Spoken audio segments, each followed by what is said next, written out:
आप देख रहे हैं ये दिल लगी भाग दो। तपस्या का एक हफ्ता इसी पशोपेश में निकल गया। इस बीच एक बार भी अवधेश ठाकुर का फोन नहीं आया। तपस्या को हैरानी तो थी, लेकिन एक तरफ उसे लग रहा था कि हो सकता है अवधेश को इस कॉन्ट्रैक्ट मैरिज के लिए कोई और लड़की मिल गई हो। वैसे भी इतने बड़े बिजनेसमैन से शादी करने के लिए कौन सी लड़की तैयार ना होगी, और शादी ना भी हो तो क्या फर्क पड़ता है।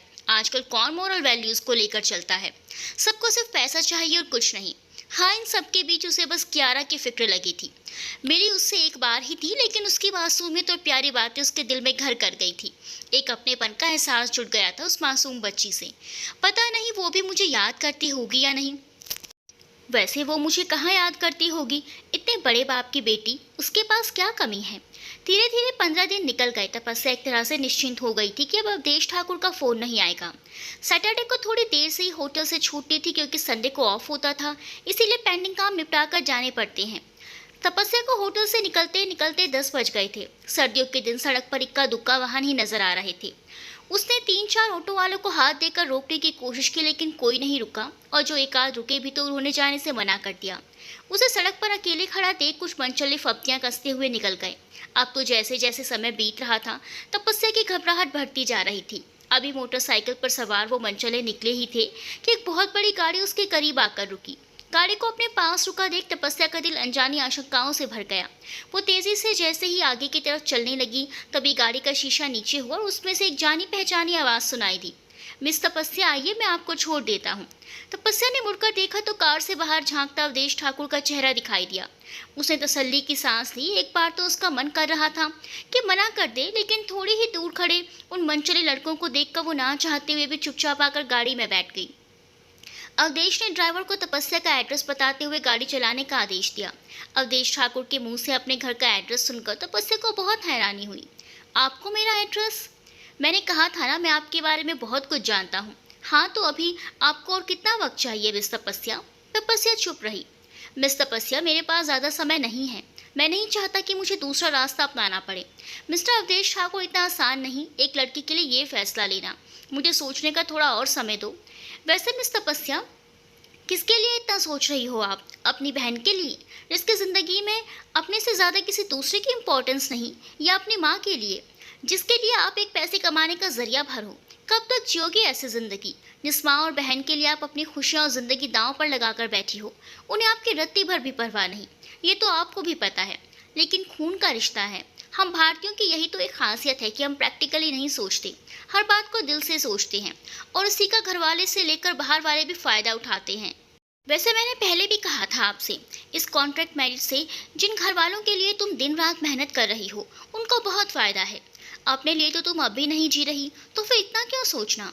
अवधेश ठाकुर व्यंग्य से ऐसे मुस्कुराते हुए बोला। तुम्हें बता दो मिस तपस्या, कॉन्ट्रैक्ट मैरिज के पेपर्स मैंने तैयार करवा लिए हैं। बस तुम्हारे सिग्नेचर की ज़रूरत है। मुझे पता है आज नहीं तो कल तुम हाँ कर ही दोगी, क्योंकि इसके अलावा तुम्हारे पास कोई और ऑप्शन नहीं मिस तपस्या। क्या पता अपने परिवार वालों से जिस प्यार, अपनेपन, इज्जत की तुम उम्मीद करती हो, वो शादी के बाद तुम्हें मिल जाए। तो बताओ, क्या घाटे का सौदा है? कियारा कैसी है? क्या मुझे याद करती है? अवधेश ठाकुर की कड़वी लेकिन सच्ची बातें उसके दिल में शूल की तरह चुभ रही थी। उसने सुनना बर्दाश्त नहीं हो रहा था, इसलिए तपस्या बात बदलते हुए बोली। फीवर है उसे, और जिस दिन से तुमसे मिली है पता नहीं तुमने क्या जादू कर दिया है उस पर। हमेशा अपनी नैनी से तुम्हारे बारे में बातें करती है। उसके दादी दादू कई बार पूछ चुके हैं कि कौन है वो लड़की जिसके बारे में कियारा बातें करती है, लेकिन चाह कर भी मैं उन्हें उस दिन के हादसे के बारे में नहीं बता पाया।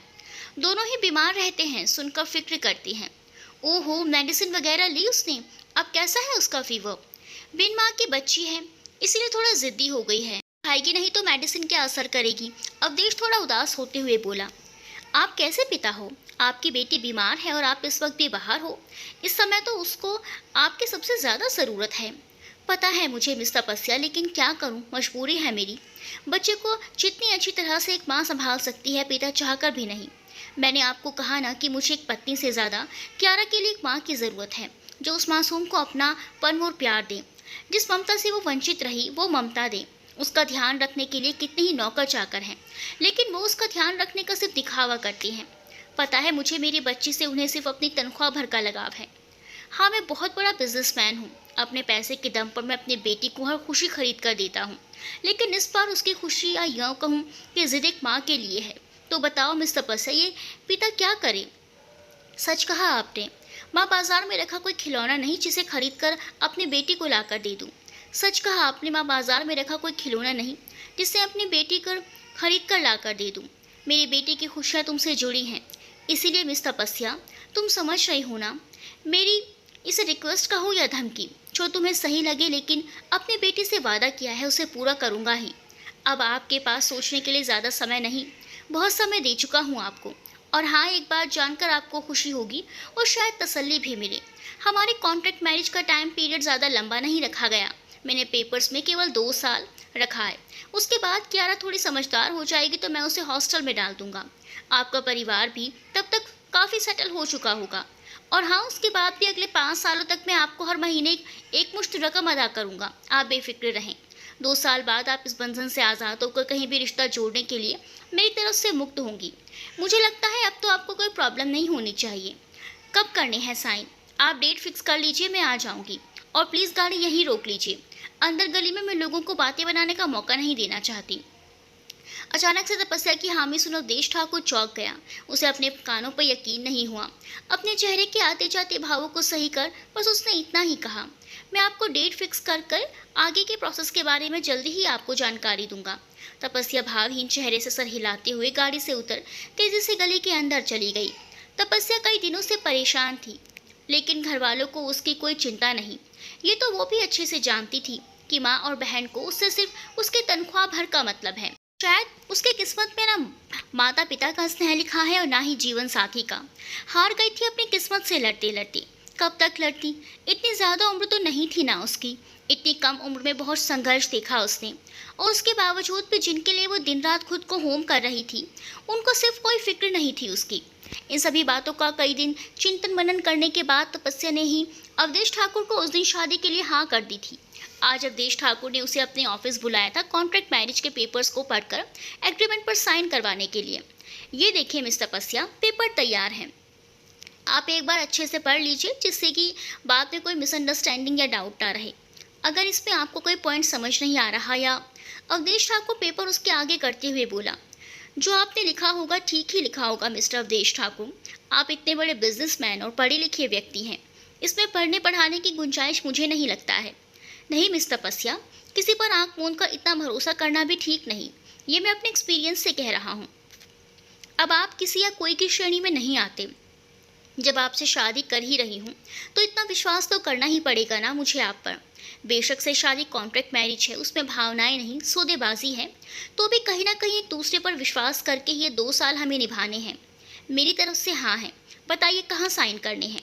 मिस तपस्या, आप वाकई में बहुत ही भावुक इंसान हैं। फिर अवधेश ठाकुर ने अपनी वकील की तरफ इशारा किया।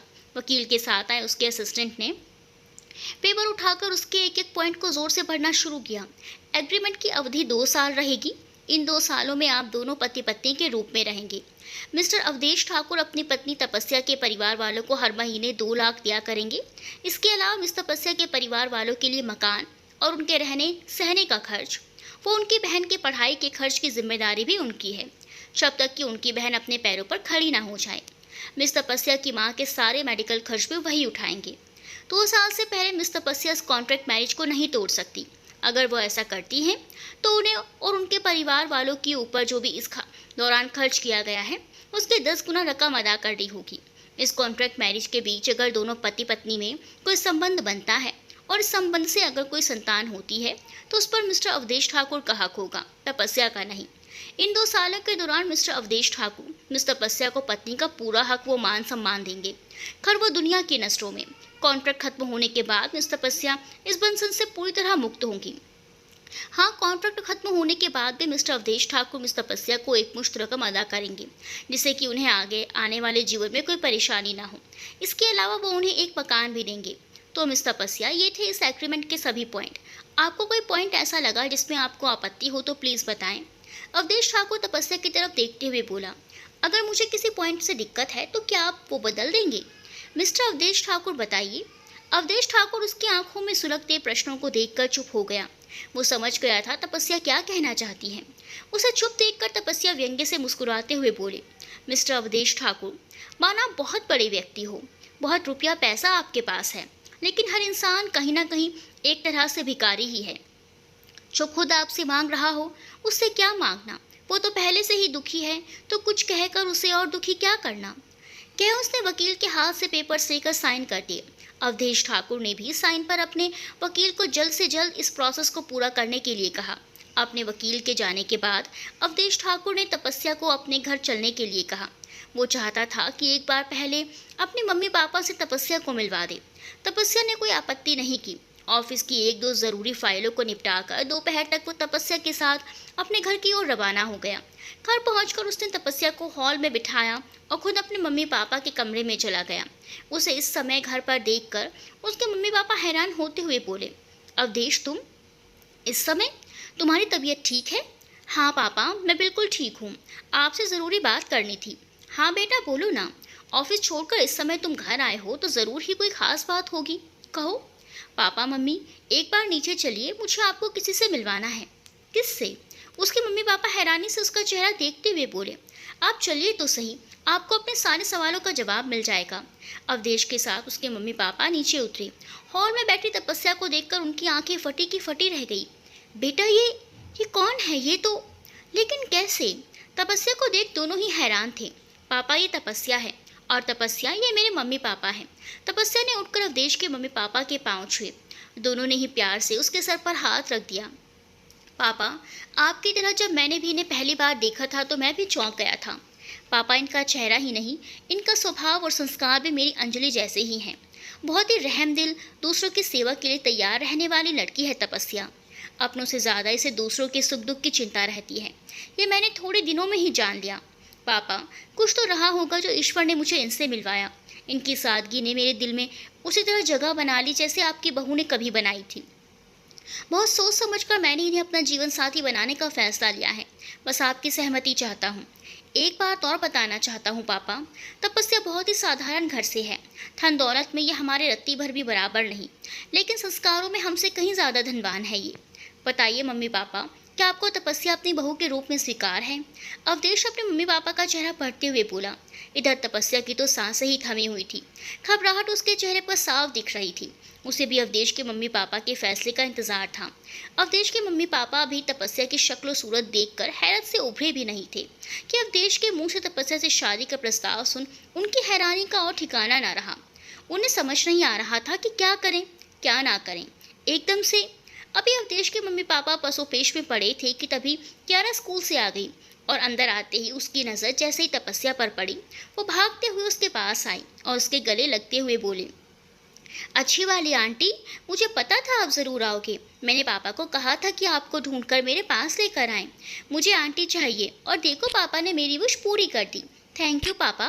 कियारा अपने पापा को प्यार करते हुए बोली। कियारा के मुंह से तपस्या के लिए अच्छी आंटी शब्द सुनकर अवधेश के मम्मी पापा की हैरानी और बढ़ गई।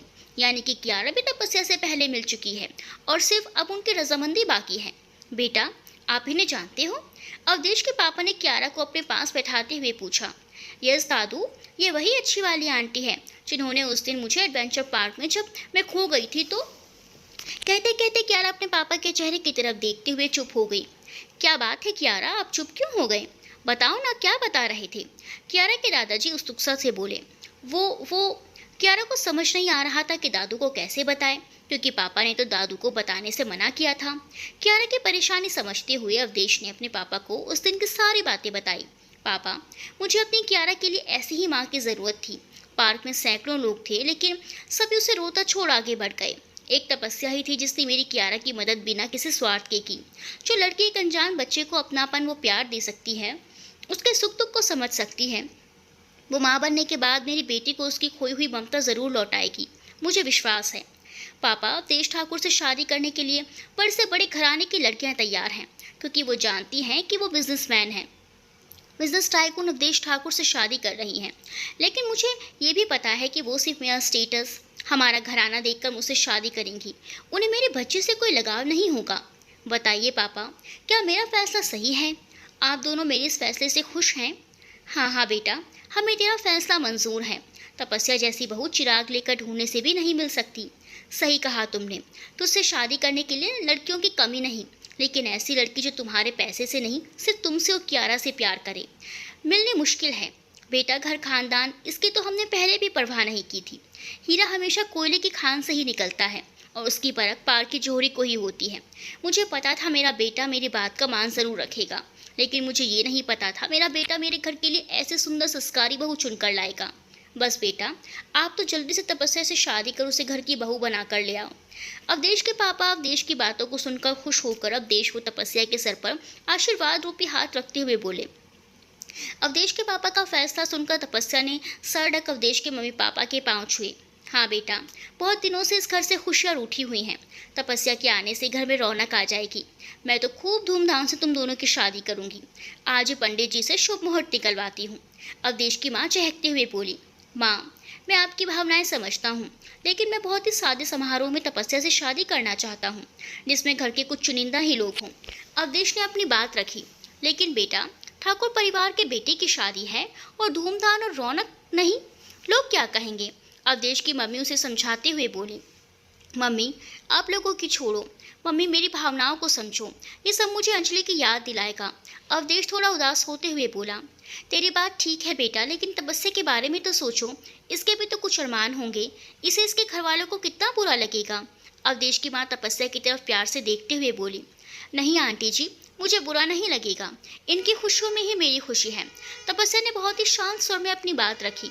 वाह बेटा, तुमने तो गृहस्थी की शुरुआत से पहले ही गृहस्थी जोड़ने का सूत्र सीख लिया, जहाँ पति पत्नी एक दूसरे की भावनाओं का सम्मान करें, एक दूसरे की मन की बातों को बिना कहे समझे, वो घर स्वर्ग समान है। वैसे बेटा, मैं तुम्हारी आंटी नहीं माँ हूँ, तो मुझे मम्मी ही कहो, मुझे अच्छा लगेगा। अवधेश की माँ उसके सर पर प्यार से हाथ रखते हुए बोली।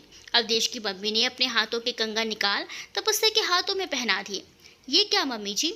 बेटा, ये तेरी सास की तरफ से अपनी होने वाली बहू को एक छोटा सा शगुन है। बस अब तुम जल्दी से बहू बनकर अपने घर में आ जाओ। बहू के बगैर बहुत सूना है हमारा ये घर और मेरे बेटे का जीवन संसार। पति पत्नी तो एक दूसरे के पूरक होते हैं, और उनमें से अगर एक ही बिछड़ जाए तो समझ रही है ना तुम? तपस्या ने नजरें झुकाए हाँ में गर्दन हिला दी। नन्ही कियारा को तो समझ ही नहीं आ रहा था बड़े आपस में क्या बात कर रहे हैं। वो सबके चेहरे की तरफ हैरानी से देख रही थी, मानो उनकी बातें समझने की कोशिश कर रही हो। जब उसको कुछ समझ नहीं आया तो वो अपने पापा का हाथ खींचते हुए बोली। पापा, दादी अच्छी आंटी को बहू क्यों कह रही हैं? मेरी अच्छी आंटी दादी की बहू है क्या? दादी अच्छी आंटी को बहू बनाकर हमारे घर क्यों ला रही हैं वैसे? अच्छी आंटी किसकी बहू बनकर आ रही हैं?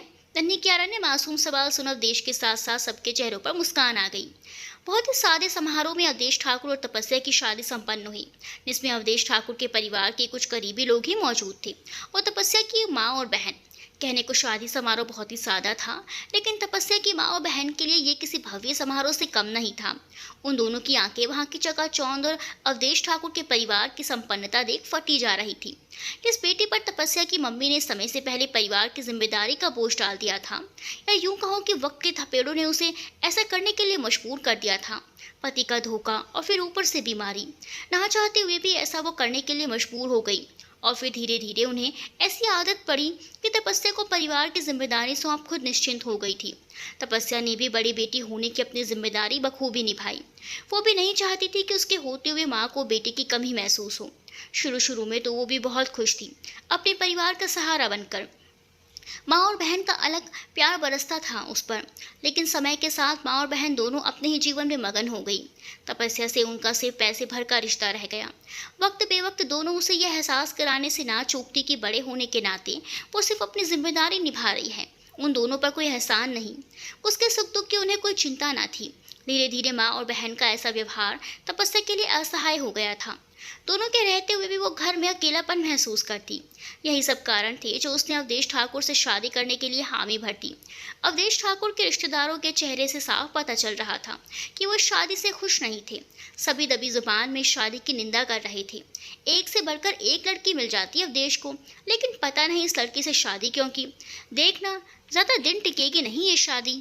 लगता है देश सिर्फ कियारा की देखभाल के लिए लेकर आया है, वरना लड़कियों की क्या कमी है उसको। वैसे भी बीवी नाम का प्राणी जब घर में हो तो आदमी बेफिक्र होकर बाहर कुछ भी कहकर कानाफूसी करने वाले लोग आपस में हंसने लगे। वहीं दूसरी तरफ अवधेश ठाकुर के मम्मी पापा इन बातों को नजरअंदाज करते हुए अपने बेटी की शादी की रस्मों में मशगूल थे। अवधेश ठाकुर हल्के गुलाबी रंग की शेरवानी वो सहरा बांध बहुत ही खूबसूरत लग रहा था। तपस्या भी हल्के गुलाबी रंग के लहंगे, वो फिरोजी चुनरी, वो उसके साथ जड़ाऊ कुंदन का हार, वो अन्य ज्वेलरी पहने किसी भी राजकुमारी से कम नहीं लग रही थी। उल्टा वो तो लहंगे, वो इतनी भारी ज्वेलरी से बोझ से दबी जा रही थी। जयमाला की रस्मों और फिर फेरों के समय पंडित जी के एक एक वचन को वे ध्यान से सुन अपनी सहमति गर्दन हिलाकर जता रही थी।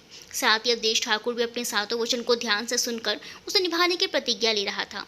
गठबंधन व शादी की रस्मों के बीच जब पंडित जी ने तपस्या का हाथ अवधेश के हाथों में सौंपा तो तपस्या को समय के लिए भूल ही गई कि उसकी कॉन्ट्रैक्ट मैरिज है। वो तो इन सब के बीच बहुत ही भाव विभोर हो गई थी। शादी में शुरू से अंत तक नन्ही कियारा उसकी चुनरी पकड़े उसके साथ साथ ही थी। यहाँ तक कि फेरों के समय उसके दादा दादी ने जब उसे अलग हटाना चाहा तब भी वो तपस्या से लिपट गई और तपस्या ने उसका हाथ पकड़ सारी रस्मों को निभाया। मानो कह रही हो, कियारा मैं तुम्हारी माँ हूँ और तुम्हारी जिम्मेदारी मेरी। साथ ही ईश्वर से मन ही मन तपस्या प्रार्थना कर रही थी कि हे प्रभु, अवधेश ठाकुर के लिए ये शादी सौदा हो सकता है, लेकिन मैंने तो तन मन धन से उसे अपना पति माना है और मरते दम तक उन्हें ही अपना पति मानूंगी। इस जीवन में तो उनकी जगह कोई और नहीं ले सकता। शादी संपन्न होने के बाद तपस्या ने अवधेश ठाकुर के पत्नी के रूप में कुमकुम भरे पैरों से ठाकुर विला में कदम रखा। अवधेश की मम्मी ने अपनी बहू का बहुत ही भव्य स्वागत किया। शादी के बाद की रस्मों से निपटते निपटते रात हो गई और फिर वो समय आया जिसका हर लड़की को इंतजार रहता है, यानी कि मिलन की रात। लेकिन तपस्या और अवधेश का मिलन, अवंती ने उसे अवधेश ठाकुर के कमरे तक पहुंचाया। आज की रात को लेकर वो अपनी बहन से चुहलबाजी कर मुस्कुरा रही थी, लेकिन तपस्या, उसके मन में तो इसके लिए बिल्कुल भी उत्साह ना था, क्योंकि वो सारी हकीकत जानती थी जिससे कि अवंती अनजान थी। वैसे भी वो जान भी लेती तो उसे कोई फर्क नहीं पड़ता, उसके भावों के उन्हें कहाँ चिंता। तपस्या ने थकावट व सर दर्द का बहाना बनाकर अवंती को जाने के लिए कहा। अवंती के जाने के बाद तपस्या ने कमरे में नजर दौड़ाई। ये कमरा उसके घर से 4 गुना बड़ा था। पूरा कमरा बहुत ही सुंदर फूलों से सजाया गया था। इत्र की मनमोहक खुशबू चारों तरफ फैली थी। सच, कोई भी लड़की ऐसा सुख पाकर अपने भव्य भाग्य पर इतना इतराए, लेकिन इस सुख की सच्चाई सोचते हुए तपस्या की आंखों में आंसू आ गए। तभी दरवाजा खुला और अवधेश ठाकुर अंदर आया। उसे देखकर तपस्या पलंग से उठ गई। लो नो तपस्या जी, फॉर्मेलिटी करने की कोई ज़रूरत नहीं। अब ये कमरा उतना ही तुम्हारा है जितना मेरा। आराम से बैठो। मुझे पता है दिन भर की रस्मों के बाद बहुत थक गई हो तुम। देखो उस कबर्ड में तुम्हारे कपड़े हैं, बाथरूम में जाकर चेंज कर लो और आराम करो। मैं भी बहुत थक गया हूँ, मैं भी सोना चाहूँगा। अवधेश ठाकुर उस कमरे के साथ अटैच दूसरे कमरे में चला गया। अलमारी खोली, उसकी आंखें फटी की फटी रह गई। इतने सारे कपड़े, साड़ियाँ, सूट, वेस्टर्न ड्रेसेस, चप्पल, सैंडल्स की भरमार। उन पर एक सरसरी नजर डाली, मानो वो सब चीजें उसे मुंह चुरा रही हूँ। कपड़ से उसने एक नाइटी निकाली और बाथरूम में चेंज करने के लिए चली गई। कपड़े चेंज कर जैसे ही वो बाहर आई, सोफे पर अवधेश ठाकुर बैठा उसका इंतजार कर रहा था। उसे देखते ही अवधेश ठाकुर ने कहा, तपस्या जी, मैं आराम करने जा रहा हूँ, आपको किसी भी चीज़ की ज़रूरत है क्या? तपस्या ने नाम में गर्दन हिला दी। ओके। जैसे अवधेश ठाकुर मुड़ा तभी उसे दरवाजे पर आवाज़ें सुनाई दी। उसने आगे बढ़कर दरवाज़ा खोला तो कियारा सामने अपनी दादी का हाथ पकड़े खड़ी थी। अवधेश की मम्मी थोड़ा अचकचाते हुए बोली, बेटा, पता नहीं इसे आज क्या जिद लगी बैठी है। कहती है मम्मी पापा के साथ ही सोऊंगी। कितने देर से मना कर रही हूँ इसे, लेकिन मानती ही नहीं। बस 10-15 मिनट इसे अपने पास बिठा लो, जब सो जाएगी तो तारा के साथ। अवधेश की माँ इस समय बहुत ही शर्मिंदगी से महसूस कर रही थी, लेकिन क्या करती, कियारा की जिद के आगे उनकी एक ना चली। तब तक तपस्या भी बाहर आ गई थी और उसे देखते ही कियारा उससे लिपट गई। दादी, अब आप जाओ, मैं मम्मा के साथ ही सोऊंगी।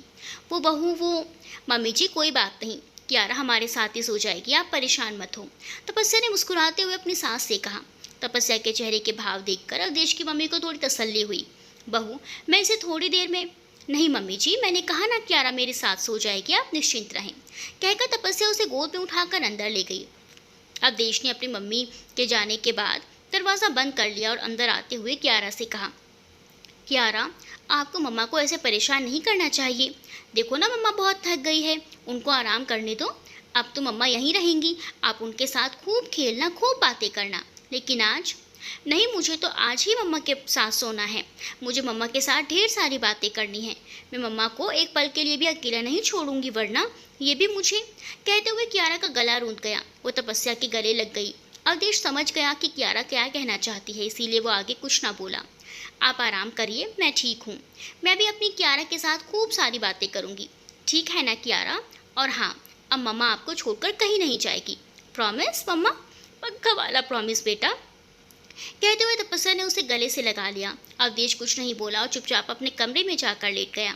तपस्या तो कियारा के आने से खुश थी। उसके साथ बातें करते खेलते आधी रात कब गुजर गई दोनों को पता ही नहीं चला और फिर दोनों थककर निढाल होकर सो गई।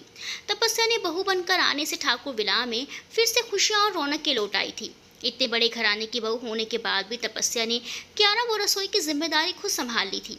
अवधेश ठाकुर के मम्मी पापा तो तपस्या को बहू के रूप में पाकर बहुत ही खुश थे। उनके खाने पीने से लेकर उनके दवाइयों तक का ध्यान तपस्या रखती। वो बड़े ही प्यार और मान मुनाहार से उन दोनों को खाना खिलाती और अपना ज़्यादातर वक्त समय उनकी सेवा में बिताती। बहू, लगता है तुम्हारे आने से हम दोनों बुढ़ा बुढ़िया की उम्र कुछ बढ़ सी गई है। अब तो फिर से जीने की ललक जाग उठी है, वरना घर में हमेशा मातम सा छाया रहता था, मन नहीं लगता था। सब सुख सुविधाएं थी लेकिन खुशियां नहीं थी। तुम्हारी शक्ल सूरत ही नहीं, तुम्हारा व्यवहार भी अंजलि बहू से बहुत कुछ मिलता है। वो भी हमें ऐसे ही अपने माता पिता की तरह प्यार करती थी। तुम बिल्कुल उसकी परछाई हो। तुम्हारे आने से अब हम अवधेश को कियारा की तरफ से बिल्कुल निश्चिंत हैं। अक्सर अवधेश के मम्मी पापा तपस्या की बड़ाई करते हुए कहते, लेकिन सुनिए जी, हम दोनों को ज़्यादा ही स्वार्थी नहीं हो रहे। हमेशा बहू को अपने इर्द गिर्द ही रखना चाहते हैं। इधर देख रही हूँ कि बहू के आने के बाद अवधेश भी कुछ ज़्यादा ही घर परिवार से निश्चिंत हो गया है। देखो तो हमेशा अपने काम में ही लगा रहता है और अक्सर देर से घर आता है। शादी के बाद एक भी बार छुट्टी नहीं ली उसने, यहाँ तक कि दोनों हनीमून पर भी नहीं गए। ये तो ज्यादती है बहू के साथ। आप अपने लाडली को समझाएं। काम धंधे तो सारी उम्र चलते रहेंगे, लेकिन ये तो समय है, दोनों कुछ समय एक साथ गुजारे, एक दूसरे को समझे। मेरी मानिए, आप दोनों के 15 दिन की टिकट करा दीजिए विदेश की। उसे कहेंगे तो टाल मटोल करेगा। बहू को क्या वो सिर्फ कियारा की माँ बना कर लाया है? बहू के प्रति उसकी जिम्मेदारी नहीं? अवधेश की मम्मी ने कहा।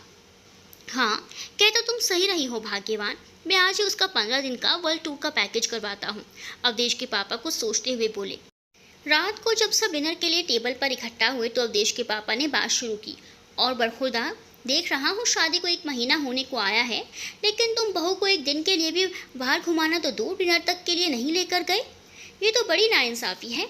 हाँ पापा, बुरा तो मुझे भी लग रहा है, लेकिन क्या करूँ, इस समय कुछ ज़्यादा ही बिजी हूँ, चाहकर भी समय नहीं निकाल पा रहा। अवधेश तपस्या से आँख चुराते हुए बोला। बेटा, समय तो निकालने से ही निकलता है। अब ऐसा करो कि अपनी सारी इंपॉर्टेंट मीटिंग्स 15 दिन के लिए पोस्टपोन कर दो। अवधेश के पापा उसकी तरफ देखते हुए बोले। लेकिन क्यों पापा? अवधेश उनकी तरफ हैरानी से देखते हुए बोला। क्योंकि 15 दिन के लिए तुम और बहू वर्ल्ड टूर पर जा रहे हो। लेकिन पापा, अभी तक टिकट और मैंने तैयारी भी, टिकट का सब इंतज़ाम मैंने कर दिया है। और तैयारियों में कितना समय लगता है? बस अब और ज़्यादा बहस नहीं। अपने पापा और दादू की बात सुनी। कियारा टूर की बात सुनकर चहकते हुए बोली, ये हम वर्ल्ड टूर पर जा रहे हैं। वाह दादू, यू आर ग्रेट। उसकी बात सुनकर सभी चौंकते हुए उसकी तरफ देखने लगी। कियारा की दादी को एहसास हुआ कि उन्होंने उसके सामने बात कर गलत किया, क्योंकि अब वो भी साथ चलने की जिद करेगी। बेटा, वर्ल्ड टूर पर मम्मी और पापा जा रहे हैं, वो भी एक बिजनेस मीटिंग के लिए। आप बिजनेस मीटिंग में क्या करोगे? आप ये दादी दादा के साथ रहना। कियारा की दादी उसे समझाते हुए बोली। नहीं, हम मम्मी पापा के साथ ही जाएंगे। मम्मी देखो ना, दादी हमें मना कर रही हैं। प्लीज़ आप दादी को समझाओ ना, कियारा मचलते हुए बोली। तपस्या को तो कुछ समझ ही नहीं आ रहा था वो क्या कहे। अवधेश के चेहरे की तरफ देखकर वो समझ गई थी कि अवधेश अपने पापा का प्रस्ताव सुनकर परेशान है। अजीब सी परिस्थिति बन गई थी। एक तरफ कियारा की जिद, दूसरी तरफ अवधेश की कश्मकश। बहू, तुम जाने की तैयारी करो, कियारा को मैं संभाल लूँगी, अवधेश की मम्मी ने कड़े शब्दों में कहा। अवधेश चाहकर भी कुछ नहीं कह सका। वो तो बस तपस्या की तरफ देख रहा था कि शायद वही उसे इन परिस्थितियों से निकाल ले। तपस्या को पता था 15 दिन के लिए बाहर जाकर भी क्या होगा। घर पर भी तो पूरी रात मिलती है, लेकिन उसमें दोनों दो अजनबियों की तरह एक कमरे में रात को बिताते हैं। बस यात्रियों की तरह एक दूसरे से हालचाल पूछ लेते हैं। इससे ज़्यादा 1 महीने में उन दोनों में कोई संबंध नहीं बन पाया। वैसे भी तपस्या ने अपने मन को तसल्ली दी हुई थी। ज़्यादा उम्मीदें तो वो अवधेश से लगा भी नहीं सकती थी, क्योंकि उसने तो पहले ही सब कुछ साफ साफ कह दिया था। उसने शादी कियारा के लिए की थी। फिर वो क्यों उससे एक पति की उम्मीद बांधी बैठी थी? मम्मी कोई बात नहीं, अगर अभी इन्हें समय नहीं तो फिर कभी बाद में चले जाएंगे। वैसे भी मुझसे तो ट्रेन में यात्रा नहीं होती, फिर प्लेन में कई घंटे का सफ़र शायद ही मुझसे हो पाए। तपस्या अपने सास ससुर से आंखें चुराते हुए बोली। लेकिन बेटा, 1 महीना हो गया तुम्हारी शादी को, ना कहीं घूमने गए ना घर से बाहर निकली। ये तो ज्यादती है ना तुम पर। क्या तुम्हें हम यहाँ आया बना कर लाए थे? कियारा की देखभाल तो पहले भी होती थी ना। कुछ समय तो तुम दोनों को भी साथ में बिताना चाहिए। चलो बाहर ना सही अपने देश में ही कहीं घूम आओ, जहाँ प्लेन से 1-2 घंटे में आ जा सकते हैं। तपस्या की सास उसे समझाते हुए बोली। अपने मम्मी पापा की जिद देख अवधेश और बहाने नहीं बना सका। तपस्या ने भी आगे कुछ और कहना सही नहीं समझा।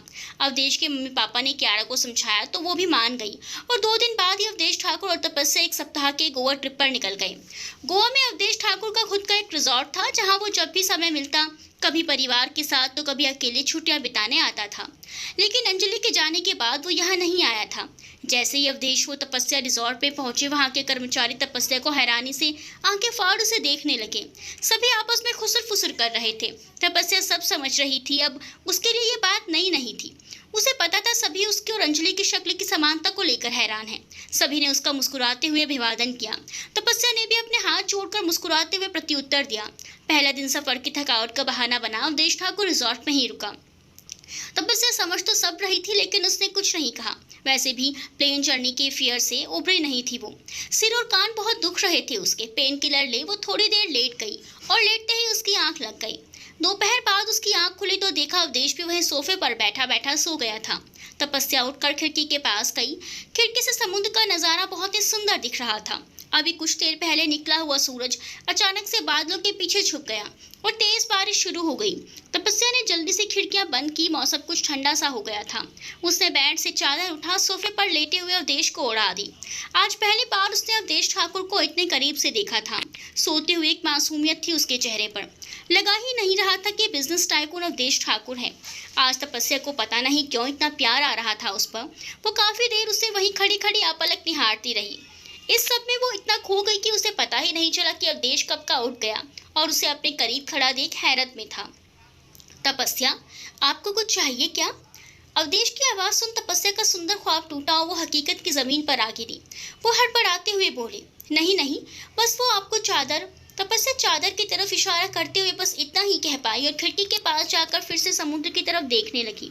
बारिश थम चुकी थी और सूर्य बादलों को चीर फिर से अपनी पूरी आभा के साथ आकाश में शिखर पर पहुंच अपनी रोशनी बिखेर रहा था। क्या वो कभी सूर्य की तरह अपना अस्तित्व बना पाएगी? क्या कभी उसके जीवन में खुशियों की रोशनी बिखरेगी? क्या कभी अवधेश उसे अपनी पत्नी के रूप में स्वीकार कर पाएगा, या सिर्फ 2 साल की सौदेबाजी में उसका जीवन दूसरों की खुशियों की भेंट चढ़ जाएगा? सोचते हुए तपस्या के चेहरे पर दर्द की रेखाएं उभर आई। तपस्या का उदास चेहरा देख अवधेश समझ तो सब गया था, लेकिन वो भी क्या करे। अंजलि और अंजलि का प्यार वो चाहकर भी इन यादों से निकल नहीं पा रहा था। तपस्या कियारा के प्रति एक माँ का फर्ज बखूबी निभा रही है, तो मेरी भी तो कुछ जिम्मेदारी बनती है उसके लिए। यही सोचते हुए अवधेश ने कहा, तपस्या, अगर अब आपकी तबीयत सही है तो चलो शाम को बीच पर थोड़ी देर टहलने चले। अवधेश के मुंह से ये प्रस्ताव सुन तपस्या को विश्वास ही नहीं हुआ। शाम को दोनों रिजॉर्ट के पास से बीच पर घूमने गए। समुद्र की उठती गिरती लहरों को देख तपस्या का उदास मन खुशी से झूम उठा। अवधेश थोड़ी सी चहलकदमी करने के बाद वहीं बैठ गया, लेकिन समुद्र के पास पहुंच तपस्या का मन चंचल हो उठा। अवधेश की तरफ से उसका ध्यान हट गया और वो आती जाती लहरों के साथ दौड़ने लगी। हो, कितना सुखद था ये सब। अवधेश तो उसे ऐसे दौड़ते भागते देख हैरान था। उसे लग ही नहीं रहा था ये वही तपस्या है जो हमेशा चुपचाप रहती है। आज उसकी जिंदा दिली देख वो भी मन ही मन मुस्कुरा रहा था। चलो इस बहाने कम से कम मैं उसे खुशियों के कुछ पल तो दे सका। तभी पीछे से एक तेज लहर को उठता देख अवधेश ने तपस्या को आवाज लगाई, तपस्या बाहर आओ, लहर तेज हो चुकी है। लेकिन तपस्या तो अपनी ही धुन में इन लहरों के साथ दौड़ी चली जा रही थी। उसे अवधेश की आवाज सुनाई नहीं दी। तपस्या, तपस्या। अवधेश आने वाले खतरे को भागते हुए जैसे ही तपस्या की तरफ दौड़ा, तब तक तेज आती लहरों के खतरे से बेखबर तपस्या अपनी ही धुन में आगे बढ़ी जा रही थी। तभी अवधेश की नजर उस पर पड़ी। कितनी आवाजें लगाई, लेकिन तपस्या को लहरों के शोर में कुछ सुनाई नहीं दिया। यह वो सुनकर भी अनजान बनी रही। आने वाले खतरे को भांपते हुए अवधेश जल्दी से उसकी तरफ दौड़ा और उसे विशाल लहर की आगोश में जाने से पहले ही तेजी से खींचकर बाहर निकाल लाया। पागल हो गई हो क्या तुम? तुम्हें सुनाई और दिखाई नहीं देता क्या? इतनी बेपरवाह कब से हो गई तुम? तुम्हें कुछ हो जाता तो? अवधेश दीवानों की तरह बोले जा रहा था और फिर तपस्या के चेहरे को चूमते हुए उसने तपस्या को अपनी बाहों में भर लिया। तपस्या को तो कुछ समझ ही नहीं आ रहा था कि ये सब क्या है। क्या हो गया है अवधेश को? क्या उसे भी मेरी परवाह होने लगी है? क्या उसे मुझसे प्यार हो गया? सोचते हुए उसकी आंखों में आंसू आ गए और जैसे ही उसने अपने हाथ भी उसे बाहों में भरने के लिए आगे बढ़ाए, तभी अवधेश की आवाज सुन उसके भरते हुए हाथ वहीं रुक गए। ओह अंजलि, मैं तुम्हें फिर से नहीं खोना चाहता। तुम्हें नहीं पता मैं तुम्हें कितना प्यार करता हूँ। प्लीज अंजलि, फिर कभी ऐसा मत करना। अवधेश तपस्या को अपनी बाहों में जकड़ते हुए भावुक होते हुए बोला। ये सुनते ही तपस्या का सारा भ्रम टूट गया। उनके झटके से खुद को अवधेश की बाहों से अलग कर लिया। तपस्या के जोर से दिए झटके से अवधेश की तंद्रा टूटी और वो मानो किसी ख्वाब से हकीकत में लौट आया। मिस्टर अवधेश ठाकुर, हम अंजलि नहीं तपस्या हैं। अवधेश ठाकुर अपनी इस दीवानगी पर झेप सा गया। खुद को सामान्य दिखाने की कोशिश करते हुए बोला, तपस्या, ये क्या नादानी थी? बच्चों की तरह आगे बढ़े जा रही थी। कितनी आवाज लगाई मैंने तुम्हें। एक बच्चे की माँ हो तुम। मैं तुम्हें ऐसे मूर्खता की उम्मीद नहीं कर सकता। तुम्हें कुछ हो जाता तो मैं मम्मी पापा को क्या जवाब देता? क्यारा का क्या हाल होता तुम्हारे बिना? अवधेश जी, हम बिल्कुल सही हैं और हमें अपनी जिम्मेदारियों का एहसास है। आप बेफिक्र रहें। वैसे हम आपको एक बात बता दें कि हम उस घर की बहू, एक बेटी की माँ, साथ साथ आपकी पत्नी भी हैं। हाँ, बेशक से 2 सालों के लिए ही सही। मम्मी पापा वो कियारा के साथ साथ अगर आप भी हमारे प्रति अपनी थोड़ी सी परवाह जता देते तो हमें अच्छा लगता, लेकिन नहीं। आपका अहम हमेशा आपकी भावनाओं के ऊपर रहता है। आपको किसी के जज्बातों से कोई फर्क नहीं पड़ता। आप तो हमें बचाते भी नहीं अगर हमारी सूरत आपकी अंजलि जी से नहीं मिलती। अपने आंसू पोंछते हुए तपस्या अवधेश को वहीं अकेला छोड़ वापस रिजॉर्ट की ओर चलती। तपस्या ने कुछ गलत तो नहीं कहा। माना मैं उसे पत्नी का दर्जा नहीं दे सकता, उसे प्यार नहीं कर सकता, लेकिन मानवता के नाते उसके प्रति अपनी फिक्र तो दिखा ही सकता था। हाँ, सच में मैंने अनजाने में ही तपस्या का दिल दुखाया है। अवधेश काफी देर तक वही बेंच पर अकेला बैठा विचारों में मगन रहा। जब वो वापस रिजॉर्ट पर पहुंचा तो तपस्या का अपने चेंज कर उसके साथ चाय के लिए इंतजार कर रही थी। रिजॉर्ट स्टाफ के सामने वो बिल्कुल सामान्य नजर आ रही थी। सबके साथ मुस्कुराकर बात कर रही थी। कितनी समझदार है ये। दुख तो इसके जीवन में भी कम नहीं, फिर भी मेरी तरह अपने दुखों की पोटली उसके सामने खोलकर नहीं बैठती। कौन कहेगा इसे देख कर कि थोड़ी देर पहले मैंने इसका दिल दुखाया था। स्टाफ को बातें बनाने का मौका ना मिले, इसीलिए खुद को सहज रखने की कैसे कोशिश कर रही है। मैडम, आपको देखकर लगता नहीं कि आप इतने बड़े बिजनेसमैन की पत्नी हो। घमंड आपको छूकर भी नहीं गया, वरना तो कौन आपके स्टाफ कर्मचारियों से इतने अपनेपन से बातें करता है। सर तो बहुत लकी हैं जो उन्हें आप जैसी पत्नी मिली। अंजलि मैडम भी बिल्कुल आप जैसी थी। हमेशा जब भी आती हमारे साथ इसी तरह घुल मिल जाती थी। आपकी शक्ल सूरत ही नहीं, आपका व्यवहार भी बिल्कुल अंजलि मैडम की तरह है। बाहर आते हुए अवधेश ठाकुर के कानों में स्टाफ की बातें पड़ी। उसके पास आते सारा स्टाफ इधर उधर हो गया। तपस्या ने चाय का प्याला अवधेश की तरफ किया। दोनों को ही पता था कि सबकी नज़र उन पर ही है, इसीलिए दोनों नॉर्मल दिखते हुए 2-4 बातें करते रहे। खाना रूम में ही लेकर आने का ऑर्डर दे दोनों कमरे में चले गए। तपस्या किताब लेकर बेड पर बैठी गई। अवधेश लैपटॉप पर आंखें गड़ाए बैठा था, लेकिन उसका मन वहां नहीं था। वो बार बार कनखियों से तपस्या को देख रहा था, साथ ही हिम्मत जुटा रहा था उसे सॉरी कहने के लिए, लेकिन ईगो उसकी जुबान के साथ साथ उसके कदमों को भी रोक रही थी। सच, आज उसे पता चला था कि सॉरी बोलना कितना मुश्किल है। बहुत कोशिश करने के बाद वो सोफे पर बैठा बैठा ही तपस्या की तरफ देखते हुए बोला, तपस्या, तुम ठीक हो ना? जी। तपस्या ने बिना किताब पर से नजरें हटाए कहा, तपस्या, मुझे तुमसे कुछ बात कहनी है। जी कहिए, कोई खास बात? देख रही हूँ बहुत देर से आप कुछ कहने की कोशिश कर रहे हैं। उसकी ये बात सुन अवधेश को बड़ी हैरानी हुई। यानी कि मैं ही नहीं, तपस्या भी मुझे। तपस्या, आज के लिए सॉरी। क्या? तपस्या को जैसे अपने कानों पर विश्वास ही नहीं हुआ। वैसे किस बात के लिए? वो बीच पर क्या? क्या आपने मुझे बाहों में भर लिया था उसके लिए? थोड़ी देर के लिए आप मेरे पति बन गए थे इसलिए, या अनजाने में मुझे पत्नी का सुख देने के लिए, या मुझे एहसास कराने के लिए कि मैं तपस्या नहीं अंजलि हूँ? कोई बात नहीं मिस्टर अवधेश ठाकुर, आप परेशान मत होइए। मुझे तो आदत है इस तरह की शर्मिंदगी झेलने की। आप क्या सॉरी कहते हैं? आप तो इतने बड़े आदमी हैं, सॉरी तो मुझे कहना चाहिए। जो मैं भूल जाती हूँ कि मैं आपकी पत्नी नहीं बल्कि एक समझौते के तहत खरीदी गई गुलाम हूँ, जो बार बार अपनी जगह भूल जाती है। मुझे तो आपका शुक्रिया अदा करना चाहिए जो आप समय समय पर मुझे मेरी औकात याद दिलाते रहते हैं। कह तपस्या ने अपने आंसू छुपाने के लिए किताब चेहरे के कुछ ज्यादा ही करीब कर ली। उसके बाद कमरे में सच्चाई का सन्नाटा पसर गया। अवधेश ठाकुर के पास कहने के लिए शब्द ही नहीं थे। To be continued.